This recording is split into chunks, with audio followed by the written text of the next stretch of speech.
Okay, I'm calling the meeting to order. I'm going to start with reading the statement about Zoom. In accordance with the Governor's disaster declaration and suspension of certain aspects of the Open Meetings Act, this meeting is being held virtually via Zoom. The public was invited to provide input via email before the meeting.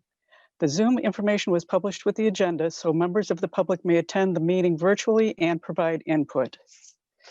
Okay, do we have someone to take roll call? Hi, yes, all righty. Ms. Hi, Salmon. Here? Ms. Bex. I don't see. Ms. Headland. Present. Mr. Miller. I'm here.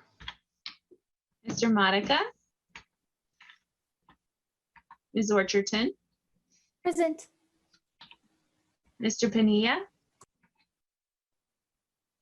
Did I see? Oh, there he is. And Mr. Robinson. You have quorum. Okay, thank you very much. Next, we're going to move to approval of minutes of the previous meeting in April. Did anybody have any comments or changes? Okay, I would move that we approve the minutes as they stand. Can I have a second for that? I'll second. Okay, and then we do need to do a voice vote because we're doing this by Zoom. All right. Ms. Salmon. Aye. Ms. Headland. Aye. Mr. Miller. Aye. Ms. Orchardton. Aye. Mr. Pania. Aye. All righty. Okay. Next, we have one change to the agenda. Kelsey Langley of the Coop Adventure Play will not be presenting her report today. She'll do that at the next meeting. And we don't have any public input, is that correct? Okay, let's go ahead then and move to the staff report. All right, just one moment while I share my screen. First of all, delighted to see everybody here today. Thank you for joining us. This is your May staff report for the Urbana Arts and Culture Commission. I'm going to go through the typical things of saying we still are very much impacted by COVID-19. We're continuing to suspend the majority of our in-person events and programs in response to the COVID-19 crisis. Our staff are following guidance set forth by the Illinois Phase 5 reopening plan. Recently today, I attended a meeting on the bridge plan, and we will continue to closely follow health guidance as well as make all of our grantees and partners aware of any health guidance that we are following and any emergent policies that are coming out of the city of Urbana. We've been working very hard to share relief program information, resources for local artists, as well as continue various initiatives of our own. We have, of course, continued to be impacted by COVID even in the office. So I continue to work primarily from home with minor visits to the office as needed. Our interns have largely been completing their internships remotely with very minimal in-person gathering and have only come together a couple interns for outdoor in-person meetings that have happened. We continue to look forward to new resources, and I want to share a couple things. Today you will be hearing a final report presentation from all of our spring interns. Here they are here. This includes Lorena Falcon, Natalie West, Leo Wiltfong, Nancy Rodriguez, Madison Wilcoxon, and Tia Randanavong. All 6 of these students completed spring internships with us, but made possible through different programs. They're going to be giving you a brief presentation following mine to tell you about what they were able to accomplish. With that in mind, I also want to first acknowledge that all of this is made possible through our partnerships. So we continue to partner with particularly the School of Social Work's Community Learning Lab and the WeCU Community Engaged Scholars Program. This was really developed as part of, as a result of COVID-19 and kind of in response to it. But we've had a longer relationship with the Community Learning Lab and will continue to put projects forward to connect with U of I students.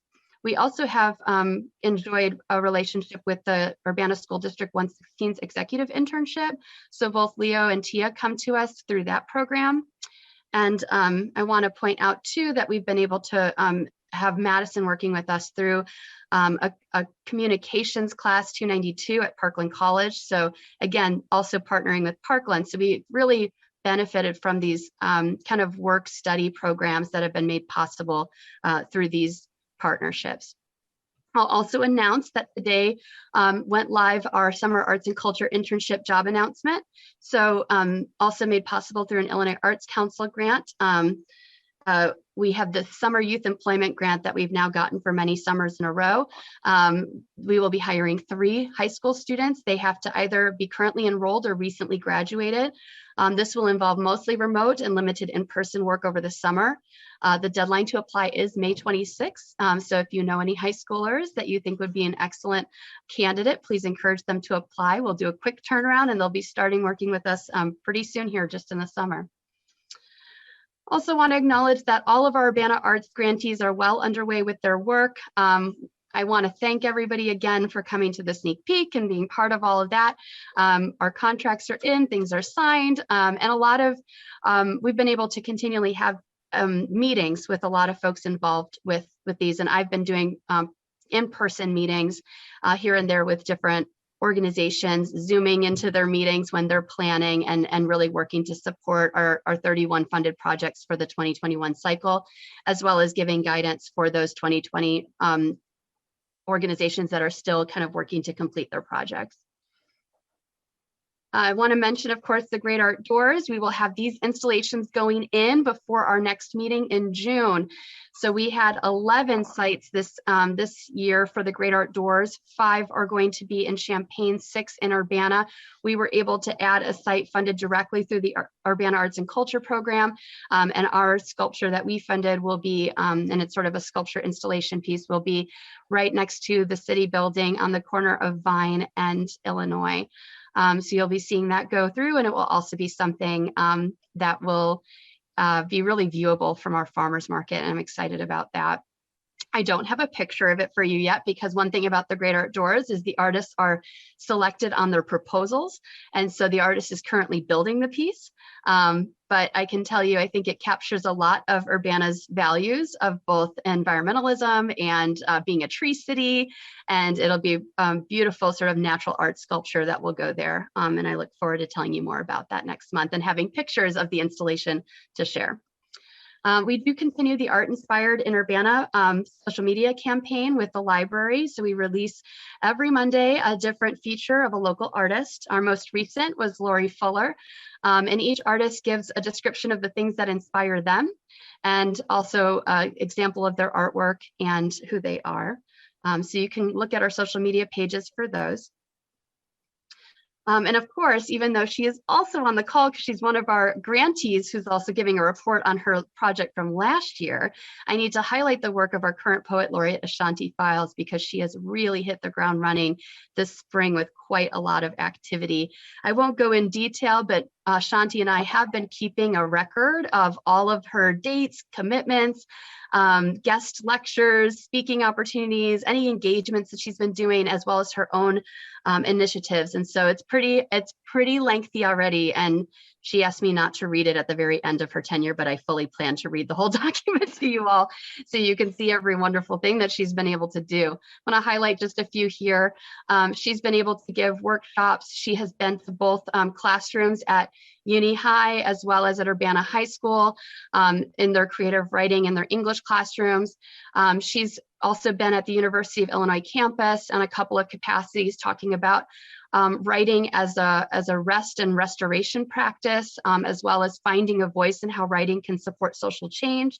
She also was involved in the YWCA's Racism as a Public Health Crisis as a featured sort of poet that opened events for that month, as well as a youth poetry workshop with a local organization and our Black Herstory Slam we did in February. She continues to, she's going to be doing some work at Parkland, and so you can see both at community college, our high schools, and continues, of course, her Writers at Warrior project, which she'll talk to you about at the middle school.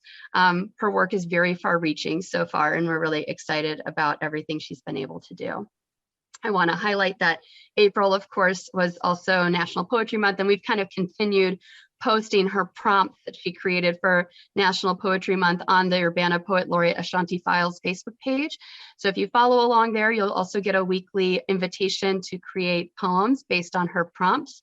And we hope to be putting together some summer programs for young people. I also want to acknowledge that our Youth Poet Laureate programs search has had some delays, but we're gearing up to be doing a jury on that soon and should have an announcement about the Youth Poet Laureate. And I look forward to how the Youth Poet Laureate and our Poet Laureate Ashanti Files will also work together. I want to give an update about Young Artist Studio, our next monthly youth education program in the arts. Every third Sunday of the month at 3 will feature rock painting, and this one actually comes from one of our interns. She'll be presenting a rock painting workshop. We had quite a number of interesting workshops this past spring. And I want to also acknowledge that by popular demand, we're including a new thing called Art Show and Tell beginning in July. Art Show and Tell will follow our Young Artist Studio, and it will be kind of an open space for young people to share what they've been making. Usually as part of Young Artist Studio, I give kind of a welcome to everyone. I let the young people tell me what they've been working on, and they've really indicated that they want more of that. So we're making it its own thing following Young Artist Studio, where people can sign on to kind of do a show and tell just about what they've been creating in all forms. So I'm really excited about facilitating that with young people, and maybe we'll be exploring doing that with older populations as well. Want to highlight Boneyard Arts Festival, June 18th to the 20th. A lot of us working in special events are really anticipating guidance and other things that are coming out. I was just in a meeting before this one. We're really going to be seeing just in this next week a lot of guidance come out from both Champaign and Urbana regarding special events. And I'll be sharing that with all of our grantees and doing my role of trying to get the word out as much as possible. But one of the first events that I think is going to largely impact both of our cities and will be a good model for how we can do our festivals in ways that are capacity controlled and thoughtful and dispersed in a way with COVID mitigations in place is going to be Boneyard Arts Festival. So Boneyard, as you know, is typically in April. We've been one of the sponsors of Boneyard Arts Festival through our Arts Grant program. June 18th through the 20th are the dates. And while I'm not planning to have Urbana Celebrates the Boneyard, which is sort of our traditional event that we've had on Griggs Street in conjunction with the festival, I am planning, because that falls on a Young Artist Studio, to do an outdoor arts chalk contest with young kids in the Cherry Alley on the parking lot of the Urbana Free Library. And we've made it so that it's going to be easy to keep COVID safe during that, and households will register and be able to kind of have their own space for doing chalk in that area, led by a local artist and with some DJ'd music that'll be outside. So you'll hear more about that very soon, and stay tuned to our pages to learn more about how to register. I continue to serve on the Boneyard Arts Festival Committee and will give updates as I can. I also want to acknowledge that Public Art League's sculptures have now been, we're in the process of renewing these ones. So we're going to hang on to Races and Ice Pops. And then we're also hanging on to Peek Between the Trees for the moment. Here's a picture of Mike Hojer, who helped sponsor that one. And we also will be installing What is the Good, the sculpture by Greg Stallmeyer that our Arts Commission selected for this year's. We had some delays with Public Art League, had changed hands a little bit, and just getting everything sorted out with the artists, but it's coming together, and those installations may happen before our meeting next month as well.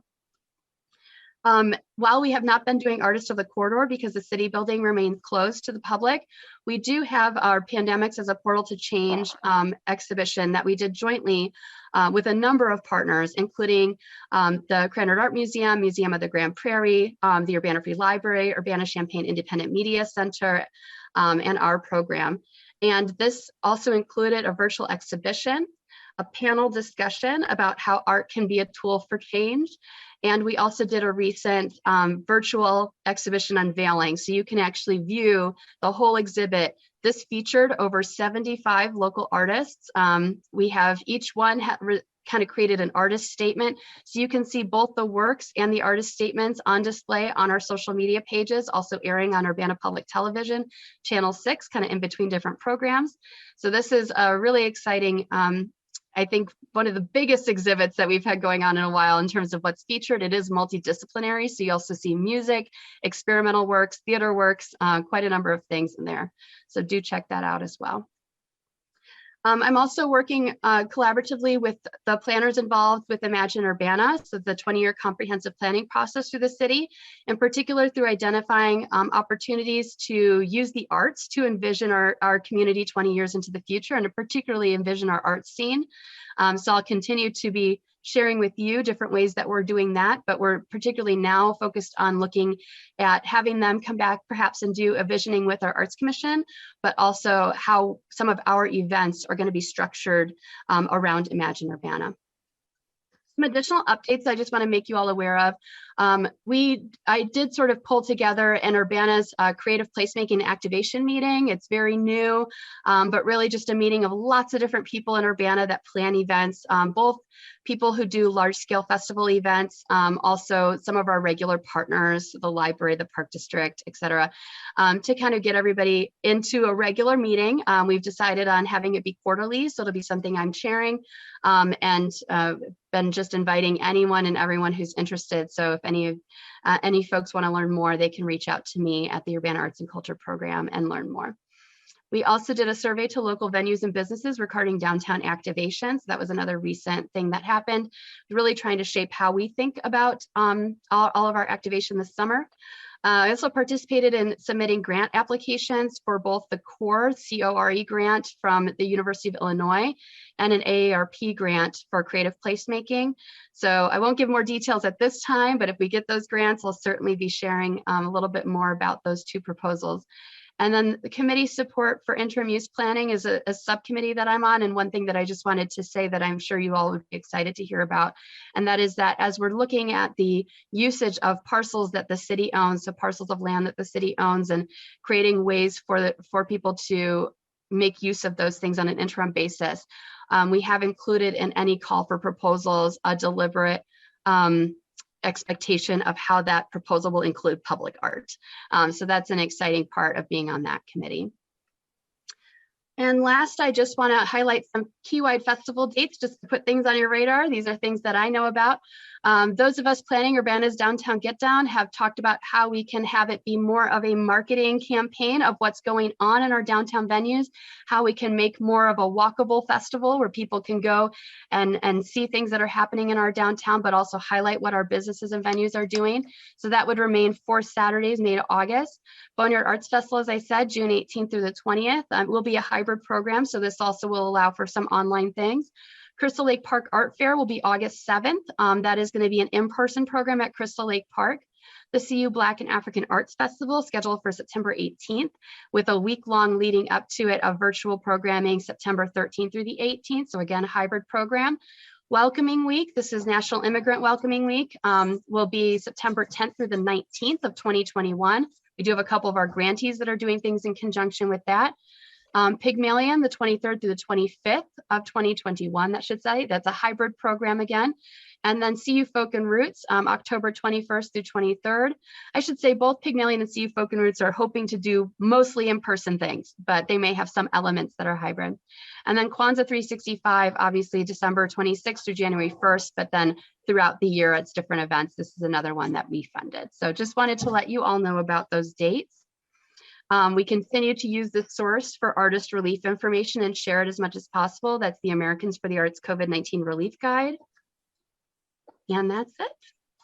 Okay. Do let me know if you have any questions. Thank you, Rachel. I see Jared's hand up. Pat and Rachel, I just want to let you know that our UPTV, Courtney Becks and Stacy Robinson are both as attendees. Great. Right now, they're in the meeting, but they haven't been put on panelists. Okay, yeah, let's admit them. Thank you for bringing that up. Hi, Stacy. Hi, Courtney. Hello, all. Hello. Hello. Hi. Any questions about my report? No. Not for me, no. Okay. Okay. If there are Well, no questions, we have the interns next giving a brief presentation. I actually have to ask them, Do you want me to be the person that screen shares and shares slides? I can be the Vanna White in this situation if you want. That's probably a reference nobody gets. I Well, But my thank you, intern. Rachel. Some of us aren't old enough yet. You're wearing the Interns, wrong what do you outfit, think? though. Rachel, Oh, if I'm you- fine with that. I'm totally fine with that. Okay, Yeah. let me screen share. I'll be the person. Hold on just a moment. All right, here you go. Hello, everyone. I hope you're having a great day. Today, we're going to just be going a little bit of what we've done in this past spring semester. One of the community groups that worked with you guys this year was the Community Engaged Scholars. WeCU empowers students to make positive impacts in the community while building their resume and enriching their university experience. WeCU honors students for the community-based work projects where we do training and connection to like-minded peers and also access to service opportunities with partner organizations such as you guys, and we support other CU program leaders. And then due to COVID-19, this year we were remote.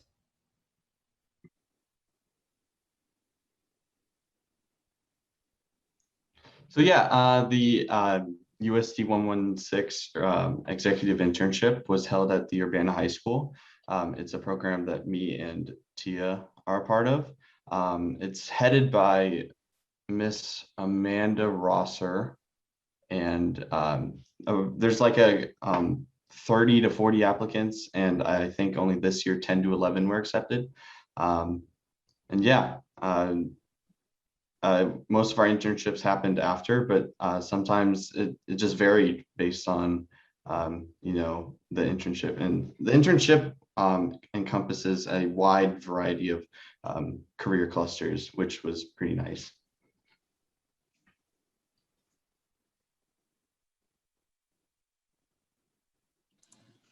So yeah, I'm from Parkland College within the Media Arts and Production program. I'm studying graphic design. So this COM 292 class for the internship and seminar focuses mainly on arts and media arts or communication majors. So yeah.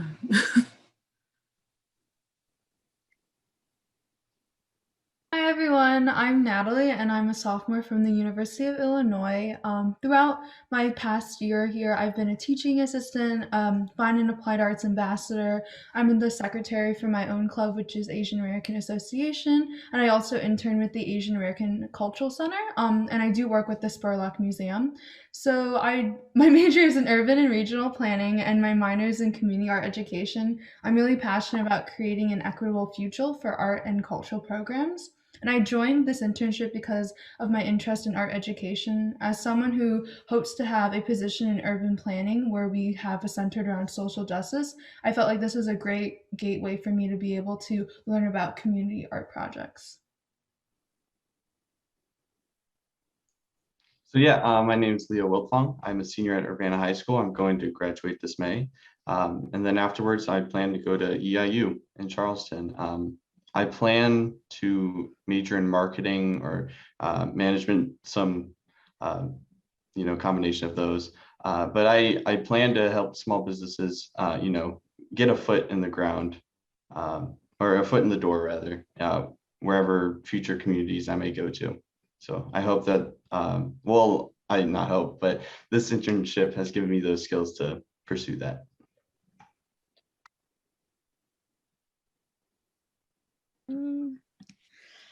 Hi, my name is Tia Rodana Vong. Just like Leo, I'm a senior at Urbana, and I'll be graduating this May. I plan to study advertising at Parkland through their Pathways program, and then later transferring to the U of I. I'm passionate about working with others and like collaborating on ideas and creating eye-pleasing results. I hope to one day work in some type of like advertising agency where I can create, plan, and promote advertisements and marketing campaigns for businesses. I joined UAC because I really wanted to explore my interests in marketing and advertising. The internship was a really good first step for me to learn and apply like new skills that would commonly be used in my career field. It also allowed me to learn more about the community and the people who work hard to plan and advertise our city's events. Yeah.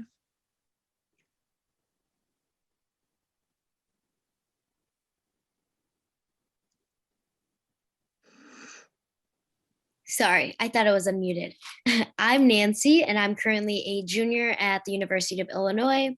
I'm majoring in political science with a concentration in citizen politics and minoring in psychology. With the university, I'm also involved in a student organization, which is called Amnesty International, which is a human rights organization. And I'm passionate about using art and creativity to foster sustainable change. And I do believe that art programs promote positive youth developments and in a safe environment for youth. I also have a background in dance, so that I do take classes at the Urbana Dance Company in downtown Urbana. So this internship taught me valuable skills about budgeting, planning, and promoting and executing events. Unfortunately, because of COVID, many events were online, but I did learn a lot on how to foster and engage the community to join virtual events this semester. And I think that would be very important in my career field, which would be working at nonprofit organizations. Absolutely. Oh, sorry. Hi, I'm from Parkland College, and I'm graduating this spring with my associate's degree in graphic design. I've always really loved art and just like creative outlets in general, so that's why I thought graphic design would be perfect. And that's why I really was excited to get the internship with the Urbana Arts and Culture program. And additionally, with that internship, I'm also working with the Urbana Free Library, like Rachel mentioned. And I also work on the Prospectus newspaper at Parkland. I also enjoy photography and painting and all kinds of art. And so I joined UAC because I've always been around Champaign-Urbana growing up, and I was aware that they have really big art presence in town. So that's why I knew that it would be a great way to get involved with art and the community.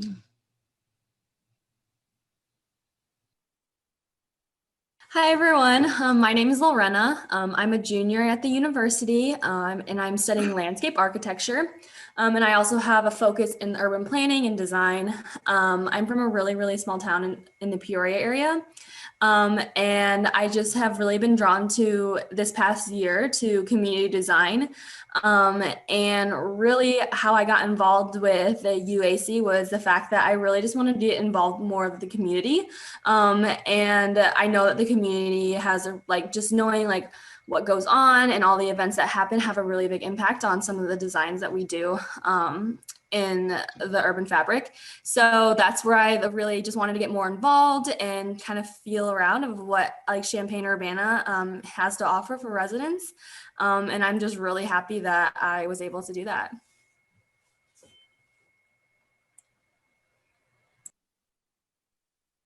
Hi guys, it's me again.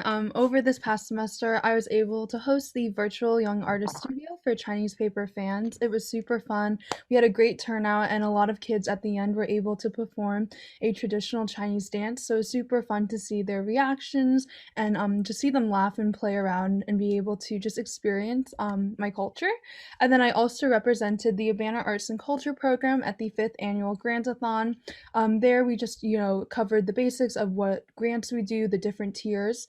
And then also I researched methods of community art planning in metropolitan cities, and I worked on professional development, including participating in meetings with interns about mentoring them about college and different things that we provide at the U of I, and also updating my LinkedIn. And I did apply at the end for the City of Urbana's urban planning internship.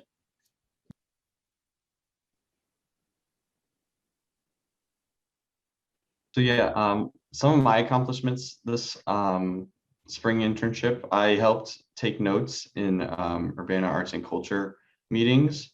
I observed the grant process, very enlightening knowledge. I also produced a series of graphic design images to be used as social media posts. That's the top left. And then I also created seasonal marketing to encourage Urbana residents to shop local throughout the year-long seasons. And that's the bottom leftish picture. And then I worked and trained my professional development skills for use in the future. And then I attended a variety of business Zoom meetings to get a sense of, what I wanted to do in the future.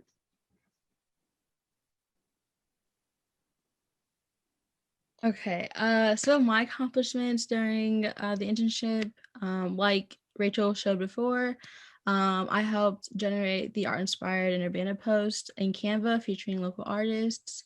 And then I also helped schedule those posts on Facebook with descriptions about the artist and their artwork.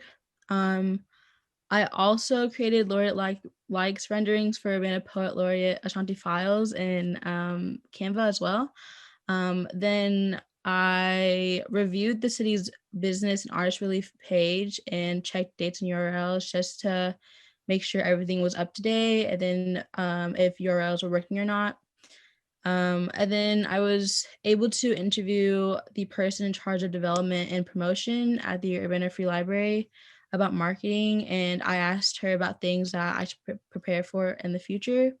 And then I also observed and took notes during any meetings that I was able to attend, so like UAC meetings and city meetings. And then I worked on professional development, including creating a LinkedIn profile, updating my resume, and I took a strengths quiz to kind of just assess my strengths and see where I can place them.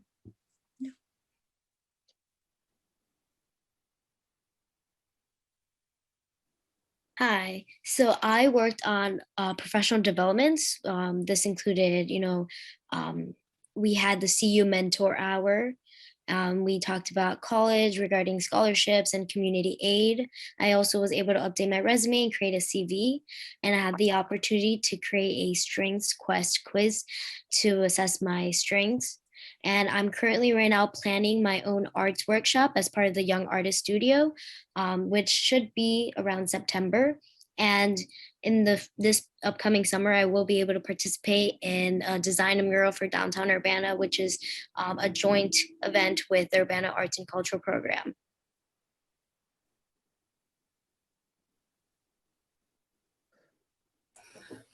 So during this past semester, I just worked on some of my professional development.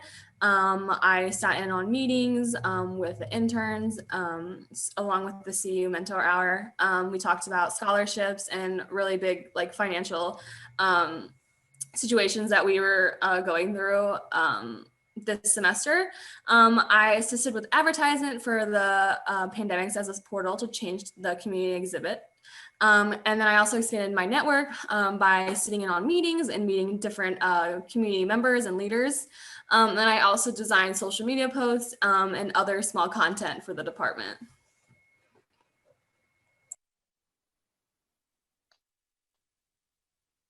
Hi. So yeah, I also helped work on the Pandemics as a portal for change, branding, and graphic design.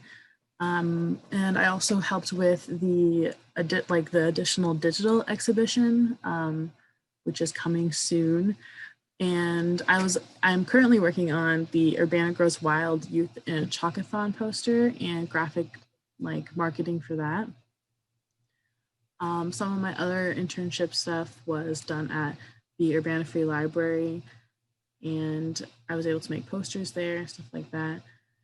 And I was also able to help in the mentor hour and the UAC meetings and really work on my professional development, including my LinkedIn profile and resume. At the end, this internship was a great experience for me to build upon my communication and marketing skills. Interning with the Urbana Arts and Culture, I allowed me to create cool advertising emails and lesson plans for the community to able to use and utilize. It was really rewarding to see all these multiple projects at the end. So I'm really excited that I had this opportunity.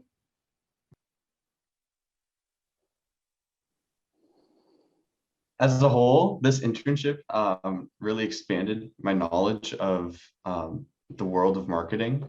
This internship has also been quite short, so I also plan to apply for the summer internship and be a part of that as well. And hopefully I can learn even more skills than I've learned already. That'd be cool.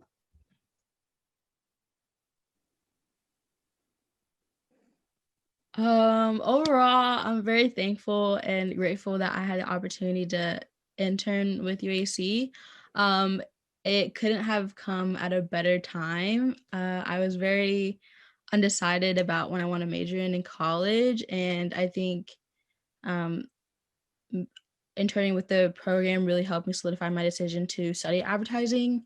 It also allowed me to build on my communication and marketing skills, as well as how to like be more professional. Um, the internship also introduced me to like new skills like using Canva and to like produce events and artist posts and how to schedule events on Facebook, like I said before. But yeah, overall, I'm just very thankful that I was able to work with Rachel and work with the program.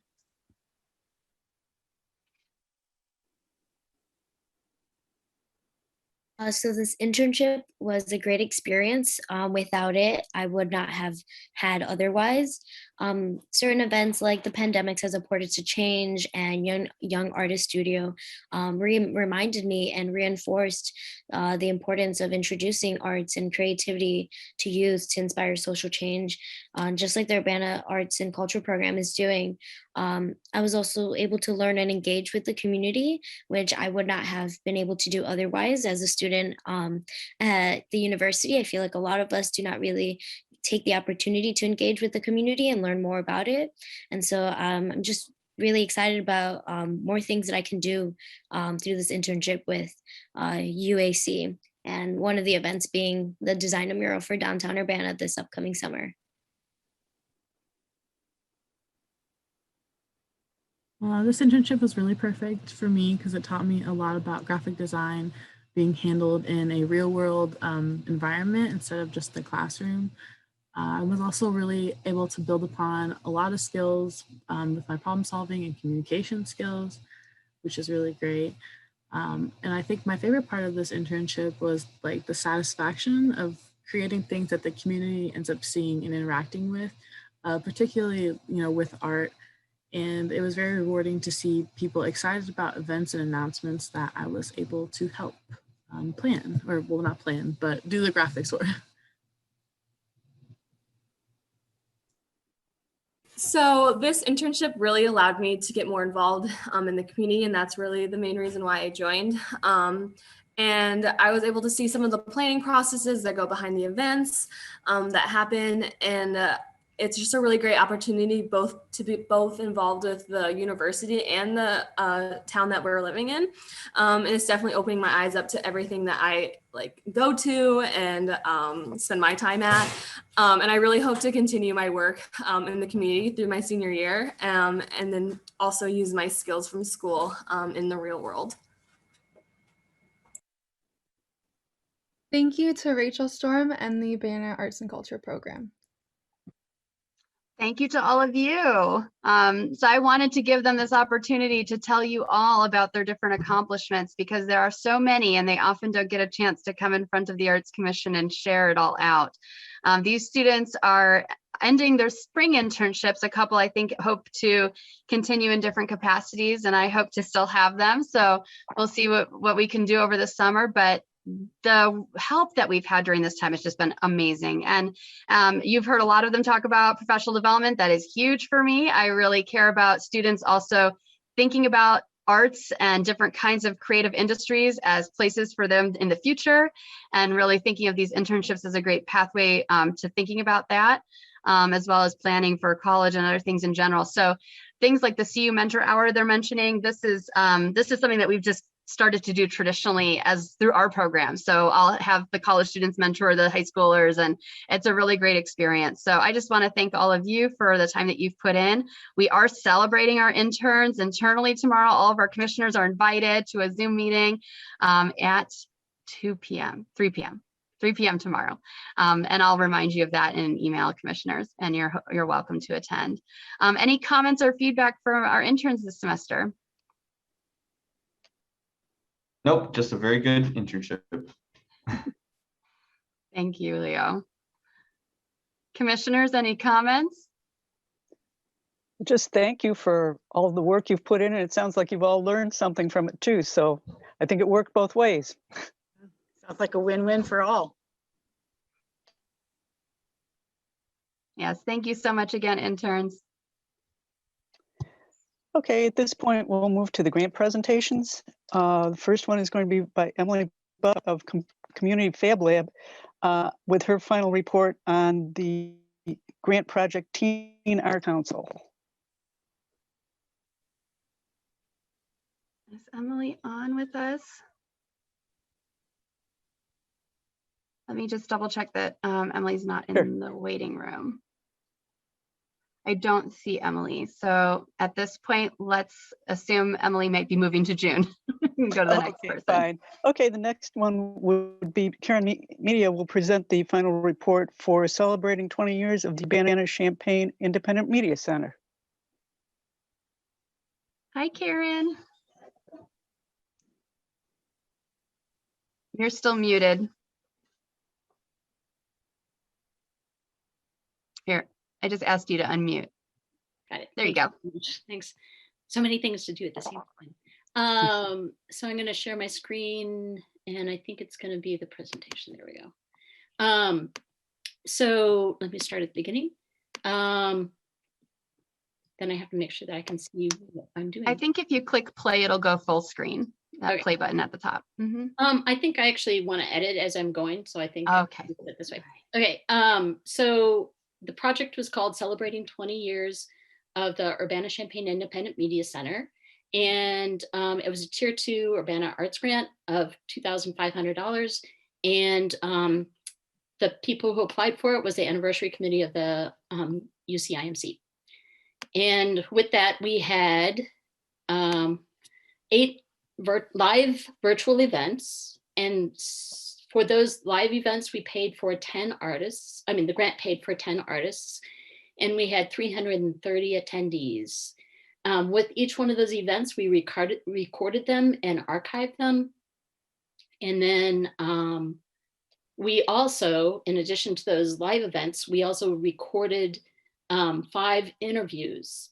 And the grant paid for the videographer, who is a local documentarian and really good at editing and doing those. So wow, we couldn't have done it without the grant. And the videos are shared on UPTV. We actually have a channel there, and on YouTube, we have a channel on YouTube, and they were actually, the videos that were recorded were shared on UPTV. So it was really great to be able to do that. I'll also mention that the 8 live virtual events were also shared on WRFU radio station, so people could actually hear it. So we had Zoom attendees, we had Facebook Live attendees, and we had the radio recording going live on the radio, and we also recorded it and put it up and archived it. So so the first event, so these are like some of the posters from the events, and I'll just talk about them kind of individually. The first 2 events, we had live musicians, well, we had musicians or artists. In fact, Terrence was, he's on this thing. He was a DJ for our first event, and it was really cool to have him doing his music. Dance Music Therapy is a bunch of DJs actually too. And so it was real, during the pandemic, there's a lot of people that don't have income, a lot of artists that don't have income, and DJs are one of the people that are really valued by the community that don't have income too, because there aren't weddings, there aren't events. So it was really great to be able to hire a DJ and give employment, but also exposure so that other people could know that there are a lot of really amazing DJs in Champaign-Urbana. So that was one event. This second event, this one over here, We had a live musician for that event, and Karina Tse was the person for that one. And then we had 3 other events. This one here was a storytelling event, and maybe I can make it larger. There we go. And bring it over here. It was a storytelling event of some local historians who are also really great at telling stories and getting their students and the community really interested in the topics that they talk about. And so this event was called The Importance of Storytelling to Historians, Labor Unions, and Community Building. And it was a really, really great panel. And so the grant helped pay for that one. This one was, these people are so amazing.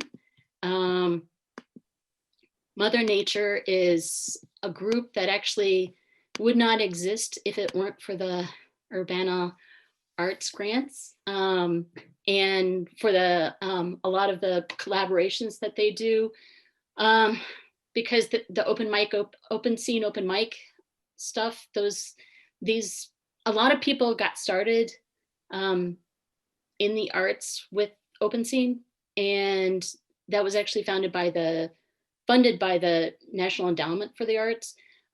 Then, all these groups collaborating together. And so now they've created a group called Mother Nature, and now they're from Champaign-Urbana, but they've moved up to Chicago and are doing like peacemaking and education, like alternative ways of young people spending their time and doing it to music, and really kind of amplifying what Open Scene started, and doing it and they're just amazing. So this is Mother Nature. And they started off with re-imaging a youth scene in downtown Urbana program too. And they're still doing the work. And I just wanted everybody to know that they're still doing the work.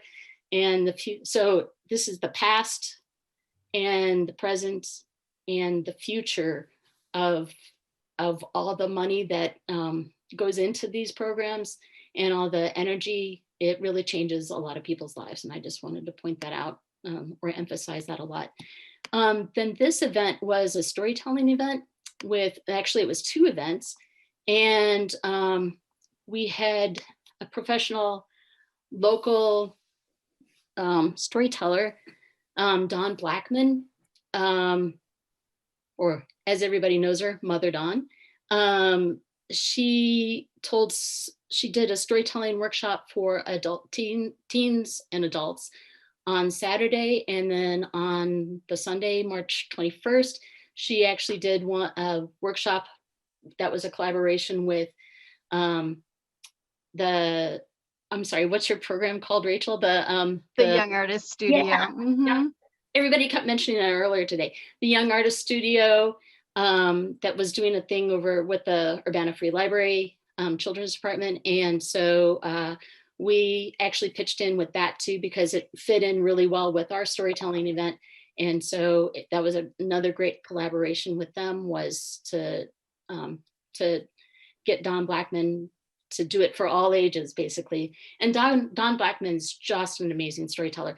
The event that we had at the IMC was called Driving While Black. It's a really, really important story for people to hear. And she also told a lot of other stories too. And it was a really, really great event. Okay. And then the other event was, did I mention everybody? I think I did all of those. Okay, so the next thing I wanted to mention is that we do have a channel where all of the events are stored, and it's on YouTube, and it's called the IMC Urbana-Champaign Independent Media Center channel, and you can see all those videos up there. They are stored there. So that's also great, that even though we had originally planned our anniversary to be a live one weekend event with lots of people coming, we ended up spreading it across an entire year. and having virtual events, but then we were also able to record them, which means that we also get to, our history gets to be kept for the future too, which is really kind of a great outcome of the pandemic. There's a lot of bad things that happened during the pandemic, but that was a really good thing, is that we had to record them, and that we got to share them with even more people. So that's great. This is kind of our funding for the live events, and this is for the filming events, the archive, the interviews that we did, and the Urbana. I just want to mention a couple of things. So the IMC is celebrating its 20th anniversary. We're still continuing it. I mean, we started it in September and are going through September, which is different than the fiscal year for you guys. It's really important to know that the IMCs across the United States, most of them have crashed and burned or disappeared, and that there's only a few of them left. And especially during the pandemic, a lot of them disappeared between 2008, when there was an economic problem. And but now there's even fewer. And I just want to mention that it's really important that we celebrate this 20 years, because it was really hard to survive this long. And I think part of the reason that we have survived when others crashed and burned was because of the community that exists, but also the support for the arts that is here in Champaign-Urbana, and in particular Urbana. Urbana does so much better than Champaign. I live in Champaign, but Urbana is so awesome. And Rachel Storm is part of all of that, and I just wanted to mention that. I'm going to mention some other features of what we did with this. Many of the artists are from marginalized communities, that the ones that we employed or gave little stipends to. And some of the people that we gave stipends to also provide art to other people that are marginalized. For instance, I think one of these events, which one was it? The one about the books to prisoners. Oh, I don't even have the poster there for it. But they were talking about the history of books to prisoners, which is part of the IMC.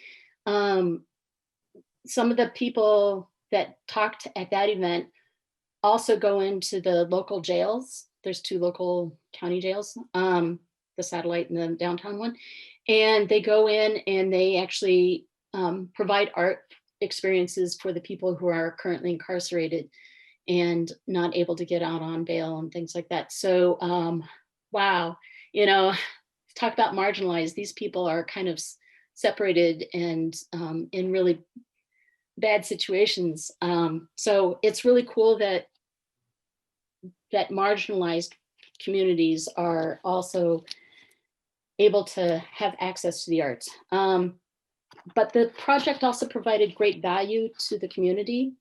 We gave, I think, well, we try to, how's that? We try to provide safe space for those who rarely feel safe. For instance, a lot of LGBTQ people find safety at the IMC when they don't find safety other places. And again, marginalized communities. And I'm going to stop using marginalized communities, because these are part of our community. And so it's okay. Our goal is to normalize the hearing of voices that are often silenced for the benefit of all. And how that helps the community, as one example, there are a lot of people in and around in and around Urbana, Champaign, who grew up in community that is like 90% white and have never had the opportunity to be exposed to or hear or relate to the experiences of other people that aren't white. And that's, it's really, really important to this community that we hear those voices. Art is a safe communication. It is a communication to be valued and to share and to invite others to be vulnerable with us, with each other. And all of this grant enhanced the value of our 20th anniversary celebration immensely. The attendees that came from afar, that tuned in from afar, attended because of the way that the IMC had touched their lives years ago. Some of the artists have moved away and welcomed an opportunity to come back and share experiences that changed their lives. Many of the attendees that grew up in Urbana-Champaign and then moved away expressed their astonishment that they had assumed that all communities would be like Urbana-Champaign, with live music, open mics, and space to share. Some are so they were surprised when they moved away and found out that not all communities are like this. And so now some of them are actively trying to recreate this type of community arts in their own homes, in their own new homes, in new towns. And so I just want to say that I think the Urbana Arts Grants Program mission is to foster an environment for established and emerging artists who thrive in Urbana, and promotes lifelong participation and learning in the arts, and integrates art into the urban environment. And we think that this project accomplished all those goals with spades. And we look forward to future collaborations with the Urbana Arts Grant and all the people, all the artists that benefit from this program. So thank you. Thank you, Karen. Anybody have any questions or comments? Quick comment from Rose, me. I just want to Yeah, go say ahead. thank you to Karen and to all the IMC organizers. I personally was able to come to a couple of the events, and one of the ones that I really cherished was a Zoom-based event where everyone was sharing stories about their connections to the IMC. I think most know this, but I served about 6 years on the IMC board of directors prior to taking my position, and had my arts grant program Out of the Mouths of Babes called the IMC one of its core homes. Same with Girl Radio, which is another program funded by an arts grant. So I have a lot of history with the IMC and connections to the arts at the IMC. And even when I worked at the Women's Center, I had a lot of events at the IMC as well. When we were doing community events, I really think of it as such a great community center and space and hub for the arts. And so I want to, of course, congratulate all of you, and then also on 20 years. And because I have that history at the IMC, I know how much the IMC has also seeded other kinds of projects, even internationally. So I think, the IMC's reach is really profound. But I valued that particular event because it was just so sweet to kind of feel that richness of Urbana in general, but just of that space where everyone's coming in talking from 20 years ago, or even last year or this year, about the different things that they've done at the IMC, and also seeing the overlap of projects that are kind of similar and different riffs on each other. It was just really beautiful. So I want to thank you and congratulate you for 20 years of success. Thank you. I also just want to note Emily's joined us. So Emily okay. might be able to give a presentation. Yay, okay. Thank you, Karen. Yeah, sorry, let me just bring up, am I allowed to screen share? Yes. Okay, let me make sure I'm bringing up the right window here. And real quick, but while you're getting that together, Emily, I want to make sure I made space for anyone else to have any comments to Karen about the IMC's program. Okay, all right. Before she starts, I want to also thank Ashanti Files, because there's one really great video of Ashanti being interviewed too. And wow, every time I see that video, I just am like, oh my gosh, she just summarizes everything that art is really important to our lives. And you say it so well, and you are like saving lives. You really are. Thank you, Karen.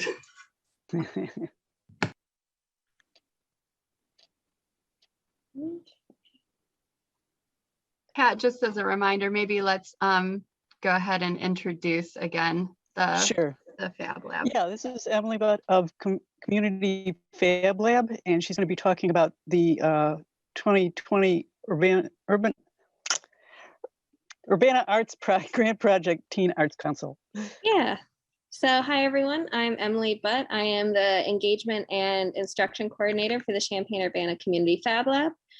So we are a campus and community organization that teaches design thinking, arts, and STEAM education focused for youth in town. Here is what our community engagement program is for. We have had the great joy from actually last year's Urbana Arts program that we were able to work with the Urbana Free Library on their art program, where they made skateboards with the teens to hang up in the basement of the Urbana Free Library. And talking with the teens that worked on that, which were a lot of teens that we worked with, we were able to talk about what they would like to see in a future program. And so when we were talking with them, they're like, it'd be really cool if we all kind of had something where we came together and had a common theme or something that we had decided on, that we would have all the teens from the area together make art based around. And so we got a core group of teens together from various sites that we worked with and kind of said, what would this actually look like if we decided to go ahead and do it, and if we could get you guys the funding for it? And that's how the Teen Art Council was born. And we got this grant to do a run of their program where the teens get to fully decide, this is something that is important to us, that we want to see other teens in town around the local area making art about and having their voices heard, and then being able to put it on display. So our Teen Art Council has around 7 students. And here, let me open up the screen and share so you can see our nice little Zoom window, how we'd had it. So with COVID, obviously we weren't able to meet in person like we wanted to do. We had to be considerate of how we can actually do things safely for our teens while still showing that we were there in their lives and cared about them and wanted to still be able to do fun things.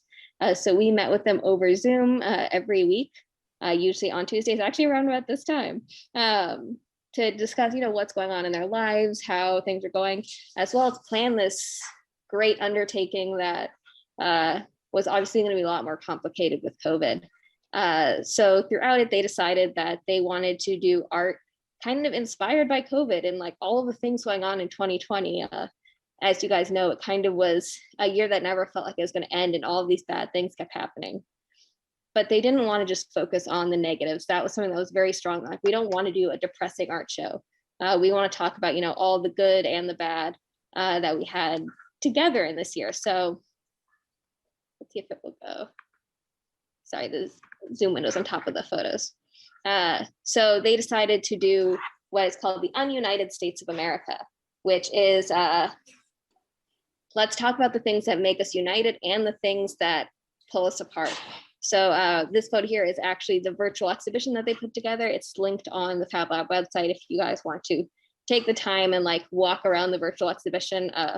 My computer will not be able to load it and Zoom very well for screen sharing. I know that, unfortunately, through experience. But they made this virtual exhibition to kind of say, we want to show positives and negatives, the hope that we have and the things that are hurting us that people aren't listening about. So we had submissions from everything about, the unseen racial divide is the one that you can see on the wall there, to police brutality, to COVID, to pollution and the environment. It really was something the kids took whatever was important to them and put it into this artwork in this program. And then besides having just the virtual exhibition, we also were able to have an in-person exhibition at the Urbana Free Library. So they were kind enough to give us their display cabinet, in which our teens then selected which artworks they thought would work best together to put in the cabinet, label, and give shout outs, and credit where the credit is due to the artists. And so this is the final exhibition at the Urbana Free Library. It was up for the entire month of March. And you can see some of their work there.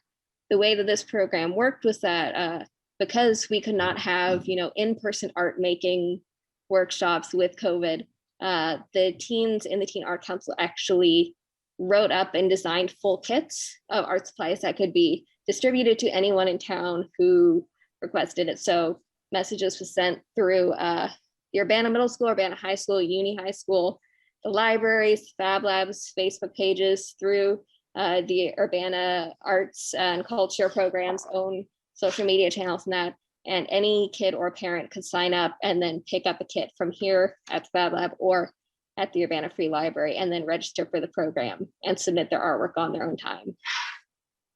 As well as having Zoom workshops that they could come in and then, you know, talk with other teens about, this is what we decided that we wanted to do for art, and can you give me ideas, like, or how does color theory work and things like that. So they could get the help as they wanted. Yeah, and I think I only had 5 to 7 minutes. Is that, or do I have more time? Can I show off some of the art that they made if I have time? Sure, show a couple pieces and then we should probably end. Yeah. Okay.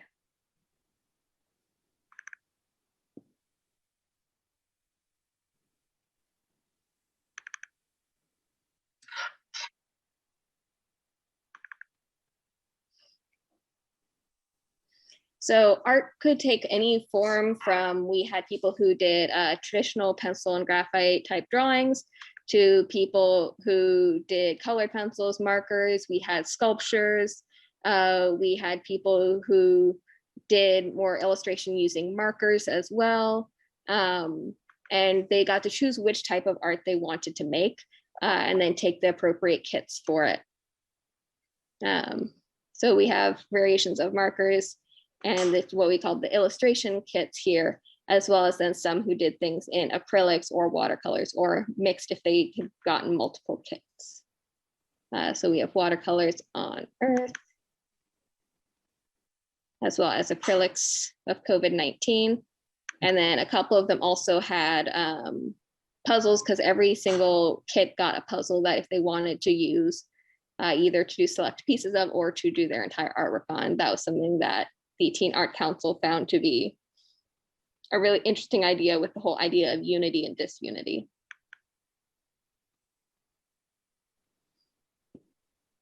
Yeah.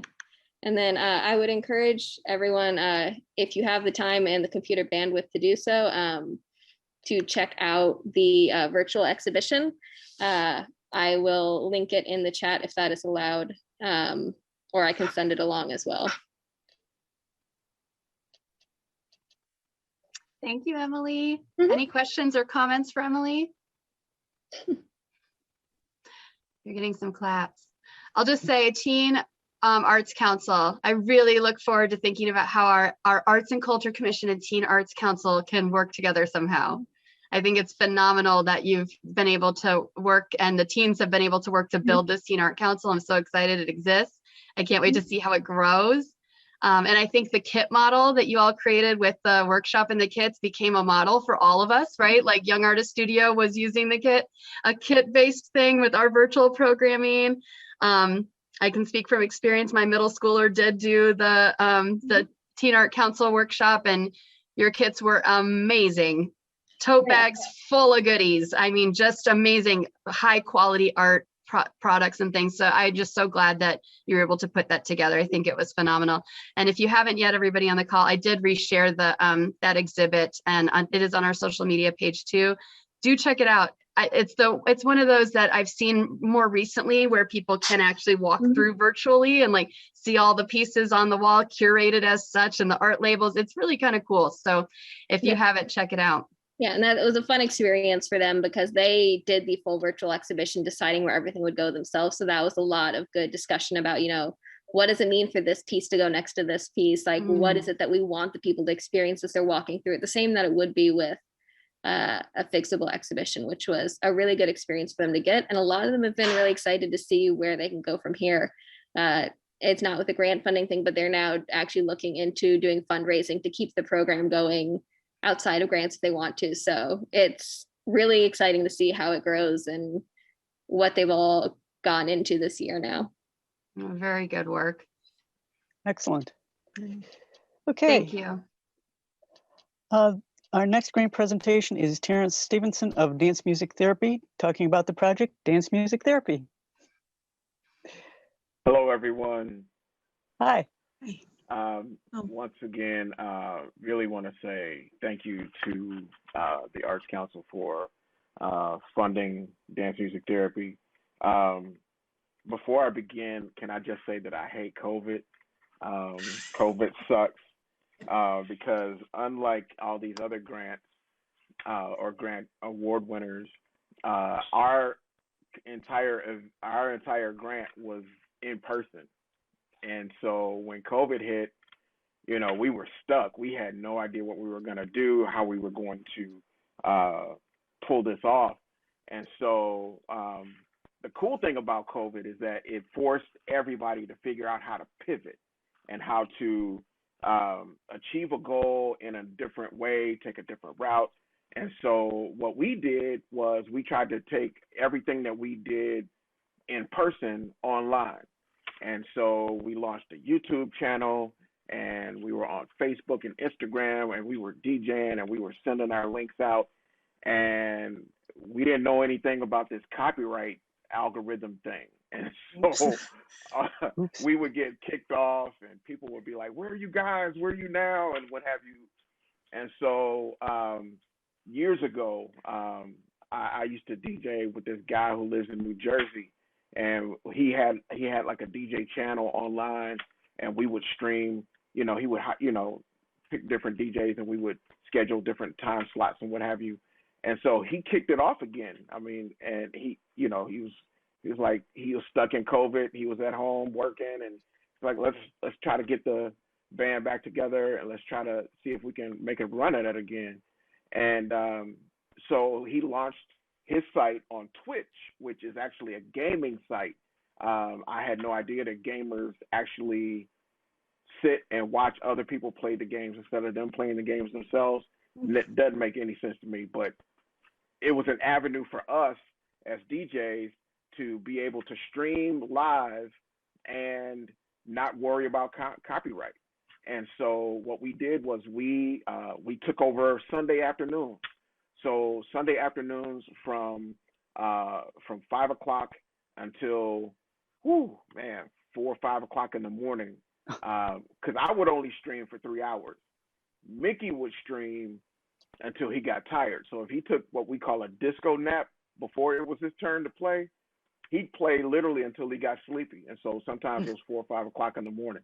And so we when we started, we had roughly around 80 viewers. And now on Sundays, we're averaging anywhere between 150, 200 viewers. And so we've been doing that every week on Sundays since March of last year. And it's been absolutely amazing. There's video. You, of course, get to see us play, but there's also a chat room where people can come in. And we've actually had people from Champaign, Urbana, from campus make themselves known in the chat. But what's also cool is that whenever I DJ'd, I would have the Urbana Arts Program logo on the screen. And so people would ask, well, what is that? And so I'd get an opportunity to talk about it. And there would be people literally from around the world. We've had people from Japan, South America, South Africa, Brazil, a lot of people from Brazil. I don't know why, but it's been an absolute blast. And so we record all of our mixes, we upload them onto Mixcloud, and all of that, all the links and all of that stuff is submitted in our final report. Because of COVID and the unknown nature of how this summer is going to be, of course, everybody's saying it's going to, things are going to open up. We didn't feel it was responsible for us to host an in-person event this summer because God forbid someone gets sick at an event that we hosted. So we chose not to even apply for grant funding this year. But the way we chose to spend our funding was to bring in some of our friend DJs to come in and play and take some time. And we actually, for the first time, paid ourselves because we never did before. Rachel made us do it. It was she's a mean person when it comes to that. But really, really appreciate all of the support. And we look forward to supporting any event here in town. I'm actually preparing to move. My family and I are moving to Evanston. My wife, she accepted a position in Evanston with the YOU organization, Youth Opportunities Unlimited organization. And so she's their chief executive HR director. Something is a bunch of names. I don't know. All I know is she's always in meetings. And so we're gonna, after the school year, transition north. And so we actually have been moving out of our house so that contractors can come in and do a bunch of stuff, and then we'll throw it on the market and see what happens. But again, thank you all for believing in dance music therapy. I don't think it's dead. I think it's just a matter of waiting to see when things are gonna really open up and things are safe. So look forward to any questions, answering or responding to any questions. Thank you. Well, Terrence, it Thanks. sounds like you're just daring us because, Mickey tried to move away, but he just gets invited now as a guest, guest DJ. Yep. That's usually So, how it works. you can try, but I don't think you can outrun dance music therapy. I don't think so. In fact, It'll call you back. Someone hit me in my inbox the other day and was like, "The streets are talking. When is that? What's going on with dance music therapy?" So, look, if it's safe and we can do it responsibly, we're more than willing. But we just want to err on the side of caution. Of course.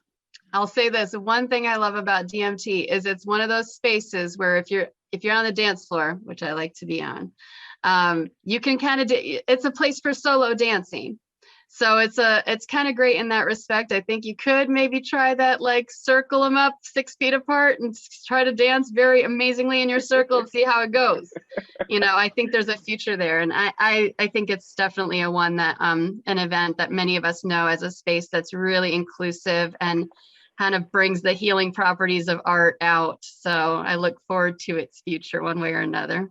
Yeah, thank you so much. We're actually talking about doing a virtual DMT, maybe July and August, and maybe even September, where we'll send out a link and everybody can log in, and not a Zoom thing because I think everybody's Zoom zombies by now, but something where people can interact in some sort of shape or form. So we'll keep you posted. Okay. Thank you. Thank you. Congratulations. Okay. Next, we're going to talk with Ashanti Files, who's going to talk about Writers Warrior. Hello, everyone. I Hi. am going to present. Oh, snap. I was supposed to share my screen first. Okay, let me try that again.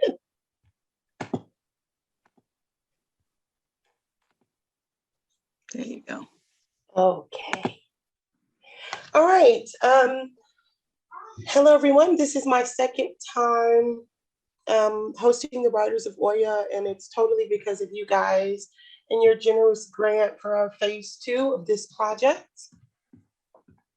The Writers of Oya is a 4-week program targeted for middle school girls, and it uses poetry, specifically spoken word and slam poetry, as a tool to assist girls with coping with stressors of daily life as well as trauma. Last year was our first year, and we had 3 girls consistently. And so for phase 2, I focused a lot on recruitment and was super excited in the fall when I actually had 8 to 12 girls attending sessions regularly, and it was so wonderful.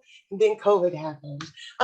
So unlike some of the other phenomenal projects that I'm hearing, it was very difficult to turn this into a virtual space and have the same level of impact. The girls get really deep into their emotions, their stressors, and their traumas, and having the ability to facilitate one-on-one with them, to be able to see them, read their emotions, and know whether or not they're having a good day or a bad day is very difficult to do virtually. At the beginning of 2020, we were still meeting in person, and just as we were preparing to have our community poetry slam, everything shut down in March. We had to cancel our community poetry slam and I reached out to the girls via text. I'm sending them writing prompts, telling them, you know, we might be in this for the long haul, and just kind of waiting to see what would happen. But by May, I recognized that COVID had actually compounded the stressors that these young ladies of color were already having. And before, when we were having in-person instruction, they were very open and forthcoming about their feelings, and they were able to write about it with the poetry prompts. And just doing things via text message and trying to do it via Zoom, they kind of shut down completely. So it went from between March and the last couple of weeks of April, me texting and them being very responsive, to the beginning of May, where 1 out of the 12 girls is responding. None of them are writing at all, and they're all just kind of lost drifting because they don't know what to do. The way that I adapted my program is by being as safe as I could, working within the confines of the COVID precautions, and being a nurse, knowing that as long as we met, and it was fewer than 20 of us, that I kept hand sanitizer on deck, and that they all had masks and we were outside, we would kind of be okay. So we actually went back to in-person instruction. We were unable to meet in the schools because the schools were closed. So we usually met in a public park.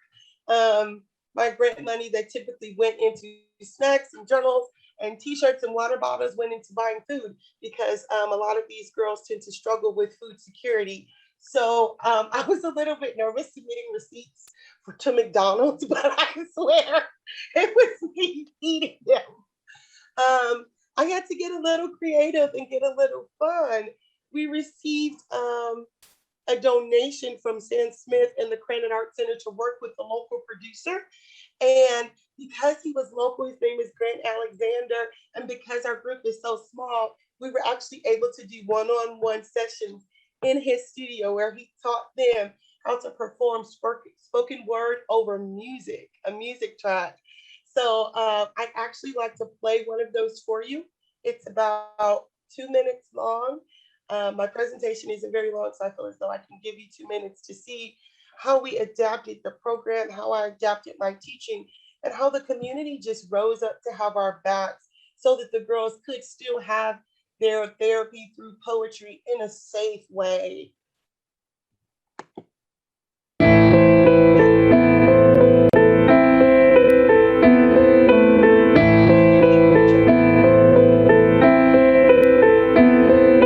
Trump said that he's done more for Christianity than Jesus Christ today, and I think it broke me. I'm so tired of everything. If I died right now, people would attend my funeral over Skype. My parents stay debating, my sisters stay complaining, my grandma stays praying over an uncle with that 102 fever. What happens when he leaves her with the virus? Because that's what will happen. We all say rejoice and start clapping. People stay dying, I really stay crying, because the thousands at Clearwater don't realize that my baby sister with big brown eyes is immunocompromised. And they don't care, they just want to have fun. They don't care that for her it's like staring at a loaded gun. They're on their spring break and I was on mine, until the whole world became of one mind, of fear and misinformation and racism. If someone starts coughing, put a shank in them. So stay forever vigilant, stay paranoid, stay staring into the empty void, stay attacking people because you can't see that it's just us. It's just you and me, you and me, you and me, you and me, you and me. So I'm going to pause it here because, as you can tell, once the students got into the studio and we were able to have our in-person instruction, the fears and the stressors came out naturally. So we actually combined some of their poetry to make it into one track. So there's 2 poems to one track. So that first one was Camille Files, and the second one is Ashley, performing to the same beat, but with a very different message. Okay, let me find it. Oh no, I gotta escape and go back. Sorry guys. I'm still learning how to do this. Oh, here we go. Let me see if I can fix this again.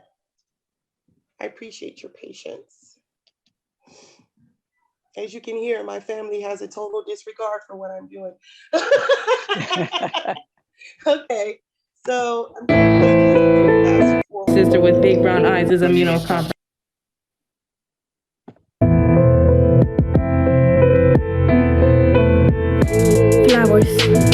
flowers, beautiful flowers.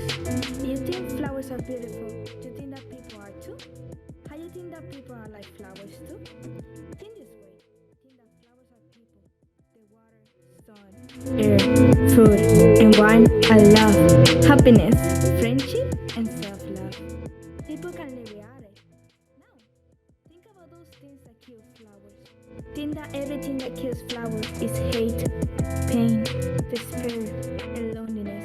And because of these little animals, flowers die. These feelings kill people, make people die like flowers. For a new plant to grow up, you have to give it a lot of love, affection, and care as well as a person. I don't know. Thinking about it, when you see someone dying for what others say, I know you have also experienced it as I had done, and I know that is not the best feeling, right? With good people of beautiful flowers, we are realizing. So Ashley is one of our poets where English is her second language. And she's actually doing a phenomenal job of bringing more Afro-Latinos into the program. So with phase 3 that you guys are generously funding again, I'm hoping to see the group expand and just represent even more cultures and diversity within our community. So after the girls got into the studio and the writing came back to them, we began to get invited to events that were opening up to the public, but were for performers only. So by June, the women had participated in a Black Lives Matter protest. They had a poetry slam where they were invited by HDNT to do March Against Violence, and they hosted the Writers of Hoya performed after the march for the crowd that was gathered there, and they spoke about how violence within the community and against women impacted them personally. We were featured a second time by the Independent Media Center on Sounds Like Community, and we competed alongside adults at the Black Theater Production Community Poetry Slam. So I had 6 girls memorize poems, and it was a competition with prizes, and they actually competed against adults and held their own. The biggest thing that my grant funds went to was the publication of their very first book, Unmasked.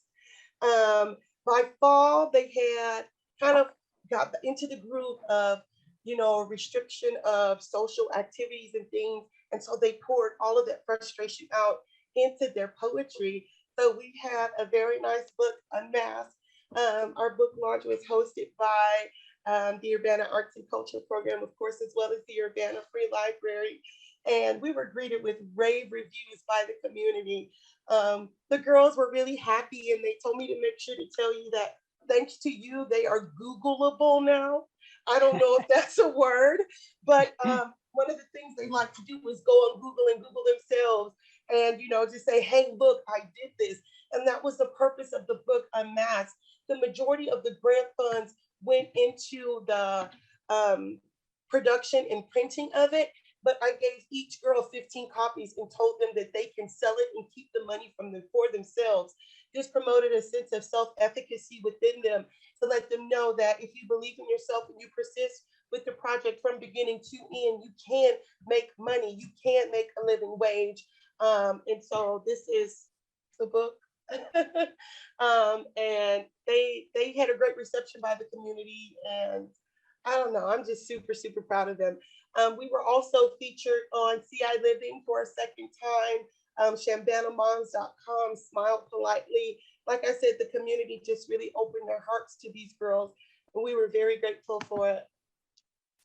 Our final event for this grant cycle was that we were invited to perform at Soul on Sunday. And it is one of the only venues that was still hosting poetry in person. It was completely virtually presented to the audience, but the participants were able to come in, and the whole show was dedicated to and performed by the Writers of Hoya in tandem with the Soul on Sunday Big Guns, who perform monthly. The little ladies, they were so ecstatic. They felt so grown up, like having a live band perform behind them, being able to go on a mic and to be streamed live on Facebook. I'm struggling for words to to explain to you how much it meant to them. It was our big culmination of it. I'll just leave it like that. So the Soul on Sunday wrapped up our grant for the year 2020. The future goals for phase 3, like I said, I'm just really honored and humbled that you guys are sticking with me through this, is to actually release an audiobook, working with that same producer, Grant Alexander, and to continue to engage the Champaign-Urbana community and the youth, presenting to adults what the youth want to say about their experiences in their lives. So thank you so much for the ability to host this program. I'll stop screen sharing. And if you have any questions or anything, I'd be happy to answer them. Fantastic program. Thank you. I have a question. Yeah. Hi. When you were able to meet with the students in person before you had to go into your virtual mode, how often did you meet with them? Well, we met every Wednesday, once a week at the Urbana Middle School. And traditionally from last year, it was only supposed to be a 4-week session. And then I noticed at week 4, they would say, we should come back next week. And then week 5, we should come back next week. So it's kind of turned into this year-round thing. Fantastic. We actually had our first meeting of the year last Wednesday. And I said, okay, we're going to wait 2 weeks between in-person meetings. That way, if anybody's showing symptoms, we can quarantine and know what to do. And they're like, Mr. Shanti, please, we'll be back next week. So they kind of set the schedule themselves. It's their therapy. It's become their therapy. It's become their tool to build their own self-esteem and to tell their truths. So I'm really hoping that in-person instruction will resume this fall so that I can reach more young ladies and bring them into this program. Great. Wonderful. I applaud you for your efforts. Thank you. Any other questions or comments? Just as usual, wonderful work. Thank you for all that you're doing. Thank you. I look forward to seeing what's next for them. Absolutely. Thank you. Okay, we're going to move now to the strategic visioning for Urbana Arts and Culture. Yeah, and since we're at 6:03, I actually think I want to suggest let's move that to next month. Okay, Yep. sure. That's fine. I'll also have Okay, well, hopefully by then some more news regarding the bridge plan and our updated guidance from both cities, but particularly for Urbana. and any chance we'll be meeting live next time? That is a good question. I will look into that and see if I can get us an answer through email. Certainly we got to maintain our one person being there live. So thank you again, Barbara, for coming, and thank you, Jared, for serving in that role in the past. Would it Okay. make a difference? I have a question. Would it make a difference if you knew how many people were vaccinated? Yeah, I'll ask. So these are all questions connected to the city's own reopening plan for like the city building and things like that. Sure. So I'll get some clarification and be sure to email you all. Yeah, I've had to do that with one of the orchestras. So we could figure out how we were going to get back together again. Yeah. Okay, great. Thank you. Okay, since we've gone through all the agenda items, I believe we can adjourn this meeting. So thanks very much for everybody for coming. Thank you. Good to see you all.